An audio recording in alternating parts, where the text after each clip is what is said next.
So we just watched the best movie ever. If you have not seen it, it is called What We Do in the Shadows.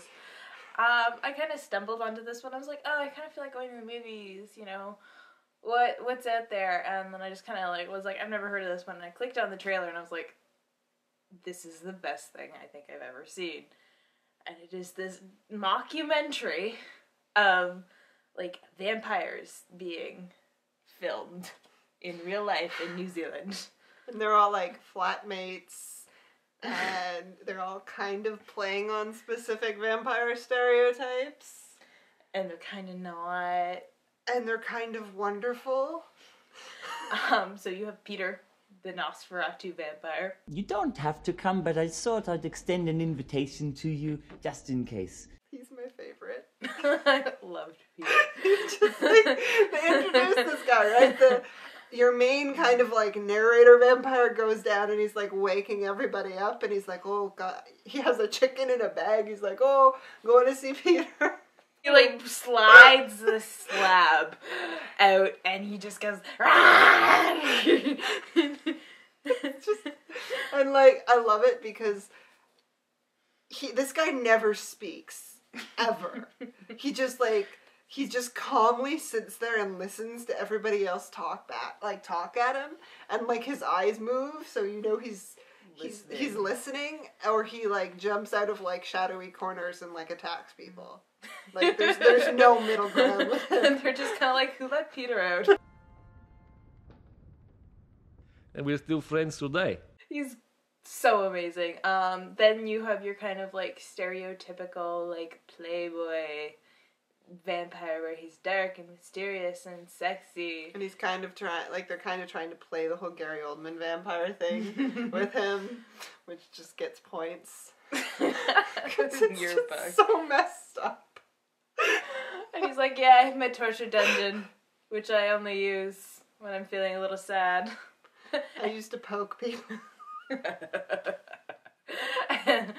and he's got his arch nemesis, the Beast.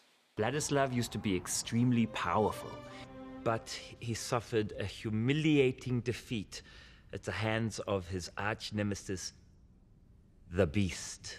I hope you never see the Beast. The Beast.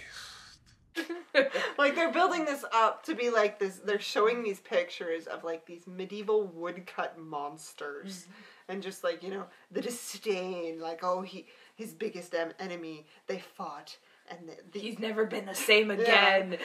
Yeah. He like, whenever he turns into animals, he can never get the face right. Which leads to one of the most glorious pieces of cinema, where there's this human who's trying to get out of their house, and they're all like jumping out at him and stuff to like scare him, and then they're gonna eat him. And he's running down this hallway, and the camera turns to the side, and there is this vampire as a cat, a black cat, except it has his face. And it's just too much. It's amazing. That's what it is. Oh, they hit every note that they should have. Like, at one point, they turn into bats and they're having a fight, and someone yells, "Bat fight!" And you're just like, yep, that needed to be said. It's like they've realized that vampires have become so oversaturated that it's a joke now. But it's like you're beating a dead horse, and this movie goes about it that way. This is the dead horse, and they're still beating it. And it's just like, the joke is that it's not funny, so it's funny. Yeah. Oh, and I mean, it's not just vampires. They've got werewolves running around. They've got witches. The werewolves were amazing. They're like obviously pack animals. They're like, at one point, the vampires are like, oh, look, I see some werewolves. Let's go start some shit. And you're just like, okay. And so they get there and they're like, you smell your own crotches. And they're like, no, we smell each other's crotches. And it's like a welcoming thing. Never mind. Just. And it's the werewolves, they can change outside of the full moon if you get them angry enough. And so these vampires are heckling them.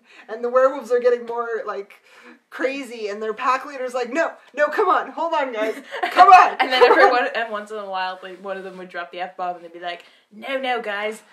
We're not swearwolves, we're werewolves. And you're just like, oh. It's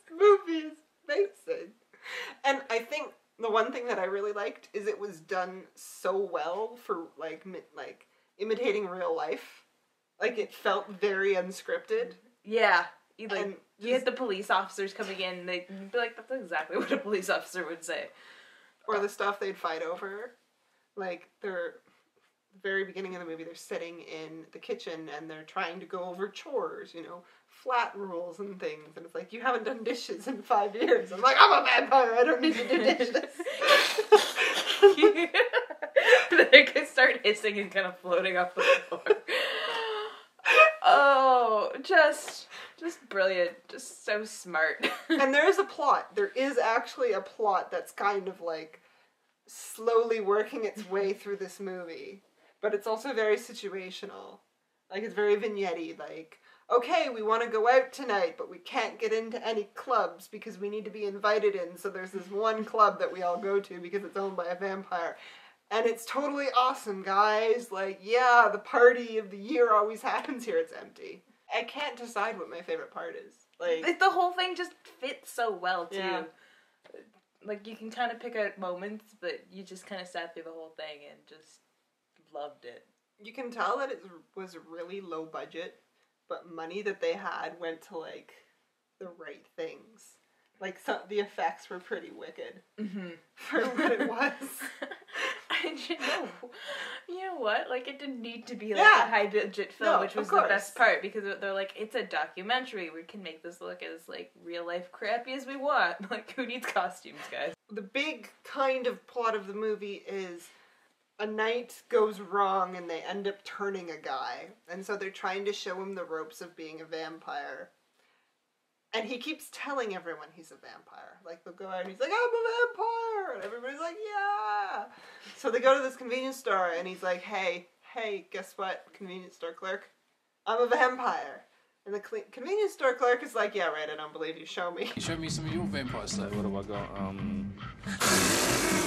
And then there's just, like, the right amount of silence afterwards where you and the guy are just standing there like, clearly you are a vampire. Timing in this movie's amazing. Yeah. It's perfect. Dialogue in this movie's amazing. Everybody's got their parts down. Everybody's having fun. Everybody's just doing their own thing. And it comes off so well. I thought there was No, indefinite means that it's not a definite thing. It can be changed. Yes, but it's long. Could be tomorrow, it could be 6 months. No, it is not tomorrow. Forget about it. At least Vanished. 6 months. It's not scary by any means. Oh, no. But it's just the way that it plays off, like every single trope that you've ever run into is just wonderful. Just leave me to do my dark bidding on the internet. What are you bidding on? Oh yeah. It's quirky. It's very quirky. I would recommend you guys go see it. I don't know if it's playing too much anymore, but the second it gets released onto DVD/the internet/ wherever it gets released, find it and watch it. I don't think any vampire movie's gonna top that in a very long time for me. I don't think so. I think that's like the perfect end to the vampire trend that has been permeating the years. And please stop. Yes, please. Move on to something else. Okay, so we will see you guys later.